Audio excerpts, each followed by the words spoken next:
to clear this off, and we're going to walk through all of this. Okay. Okay. Deltoid, right, is going to be on top of the arm. It's going to be most superficial. It will attach to both the clavicle and the scapula. Okay, so I'm going to leave that off. If we're looking back here, we see our scapular spine. Just above or superior to the spine, we see the supraspinatus. Below, inferior to the spine, we see the infraspinatus. The teres minor is going to be on top of or superior to the teres major, in the same way that the rhomboid minor is on top, the rhomboid major is on the bottom, teres minor is on the top, teres major is on the bottom. Okay, I'm going to flip it over really quick so you can see the rest of my scapular muscles. Subscapularis is going to be on the inside. It's internal. Okay, so you can't see it if you're just looking at the back. If we're looking at the subscapularis, you'll be able to see the coracobrachialis, because the coracobrachialis attaches to the coracoid process of the scapula and travels down the arm. So the coracobrachialis is going to be here. It is going to be, if I'm looking at this from my arm portion, the coracobrachialis is going to be medial to my biceps brachii. Bi meaning two, like bicycle. So biceps brachii has two heads. Okay. If you take it off, okay, you'll be able to see the brachialis. The brachialis is deep to the biceps brachii, so you can't see it unless you remove your biceps brachii. Okay. If we look at the posterior part of the arm, we can see the three heads of the triceps, tri meaning three, like tricycle. You have 1, 2, and 3. The long heads in the middle, medial and lateral, follow both sides of the arm. Medial will be on this side, lateral will be on this side. I will not expect you to know the different heads of the triceps and the biceps. You just need to know that there's 2 of them and 3 of them. You may be requested to know this on the lecture exam. So, okay. Yep. Once we move to the forearm, okay, so I'm looking anterior side, so these are going to be my flexors, because the flexor is going to flex our hand up, okay? So I'm going to start with the flexors and then move towards the pronator teres, which will pronate the arm, and the supinator, which will supinate the arm, and then we'll move to the posterior side, which is going to be all of your extensors, okay? So for the flexors, I'm going to start with the one that doesn't have the name of the flexor, okay? The palmaris longus is going to be the longest one. In addition, if we follow it all the way down, it's going to move digits 2 through 5. Okay, so it travels right down the palm and it's going to be the longest, so we call it the palmaris longus. On the radial side that connects to the thumb, we have the flexor, carpi, because remember this is where you would get like carpal tunnel, right? So flexor, carpi, radialis, follow it down, attaches to the thumb on the radial side.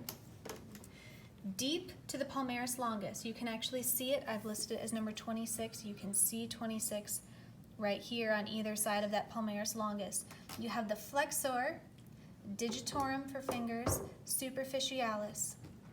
If you have something that is superficial, you must have something that's deep. So underneath, you have the flexor, digitorum, profundus, which means deep. It's number 27 here. So you can see 26 is superficial. You can see it on the outermost portion. You have to take it off to see the deep or the profundus part. Now that we're deep, you can also see another flexor. Flexor pollicis longus. Longus meaning long, flexor meaning it's on the anterior portion of the arm. Pollicis means thumb. Pollicis. Pollicis. The hallucis, Hallucis, always means big toe. So pollicis for thumb, hallucis for big toe. You'll see that tomorrow in lab. I'm going to return this muscle. Okay, so you can see the superficial ones. You have to take it off to see the deep ones. Our last flexor is going to be the flexor carpi ulnaris. Flexor because it's on the anterior side, carpi because it's in our carpal tunnel region. Ulnaris follows the ulna and attaches to the pinky. Okay, so all of those are your flexors. You do have to have all of those words, not necessarily in that order to get full points. If you mix up the order of the words, that's fine. You will have to have them spelled right for full credit.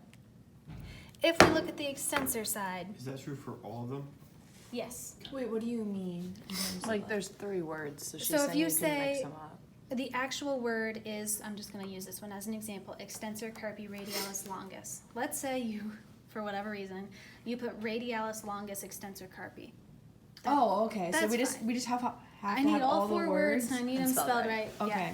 Yeah. That's all. That's good. So if you mix them up, because I know some people say extensor radialis carpi brevis. I don't know why. They want to put the arm first, which is fine. So for this one's going to be a little bit tougher, okay? So the brachioradialis, if I pull this off, you will see the deep muscle, the supinator. The supinator is what, if you have your hand like this, if you rotate it like this, that's going to be supination. This is going to be pronation. The pronator teres is going to be on the thumb side as well. Okay, so if we look in anatomical position, that is going to be on the lateral side. The pronator teres, it's going to be on the lateral side. As it contracts, it moves my thumb this way. The supinator is right next to it, does the exact same thing. As it contracts, it will reverse that motion and move me back to anatomical position. They are right next to each other. Pronator teres is superficial. The supinator is very, very deep underneath the brachioradialis. Brachioradialis comes from the arm and travels on the radial side, which is why we call it the brachioradialis. Right next to that, you have the extensor, because we're now on the posterior side of the arm, so we're going to extend our hand. Carpi, still in our carpal region.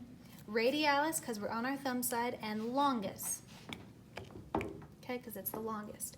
We have the extensor carpi radialis brevis, this little short portion. This label is actually bigger than it is. Okay, so it's just this big and just this wide. Okay, so the extensor carpi radialis brevis is medial to the longest one, okay? Instead of going across, I'm gonna go straight down. Remember, pollicis means thumb, okay? So all of these have the word pollicis in them. They're all going to be thumb. The abductor pollicis longus, okay? You can see it superficially. It'll attach to the thumb right here. Abductor pollicis longus. This. Go up one. Oh, yeah, that one. Okay. Right below it, you have the extensor pollicis brevis. Yep, there you go. It's going to be slightly below and also slightly towards that first index finger. So for you, that's going to be 51 maybe? 51 right here. Yep, there you go. That's going to be your extensor pollicis longus. Okay, notice if you trace it, it goes all the way to the end of the thumb. Okay, so the longest one goes all the way to the end of the thumb. Brevis is going to actually be, if we remember, distal versus proximal. Proximal means closer proximity to the midline. Extensor pollicis brevis will be proximal. The extensor pollicis longus will be distal. Okay, so you have these 3 right on top of these 3. Okay. Then the most superficial extensors, okay? You know how we had the palmaris longus on the anterior side that goes to digits 2 through 5? Now we have an extensor digitorum that extends all the way down and goes from finger 2 to finger 5. So extensor digitorum will go to all the digits. Okay? Then I'm going to actually take you to the extensor carpi ulnaris. It follows directly as we would expect all the way to the pinky, only it's on the posterior side, which is why it's an extensor other than a flexor. Okay? One more thing I want to point out right here, you can see the extensor carpi ulnaris on the posterior side. The flexor carpi ulnaris is going to be right next to it. They'll travel together, except the flexor will be on the anterior side and the extensor will be on the posterior side, but they do travel together. Okay? Then you have the extensor digiti minimi. It's this itty bitty one between the extensor carpi ulnaris and the extensor digitorum. Okay, digiti means finger, minimi means small, so it's this little one right here. It actually does go to the pinky as well. Okay, so you don't necessarily have a flexor for this one if we flip it over, right? You have a digitorum superficialis, which would be closest to the digiti minimi, right? More or less. So it doesn't quite have the same name as what you see on the opposite side like everything else does. But those are all of the sort of muscles and tendons / muscles for the hands.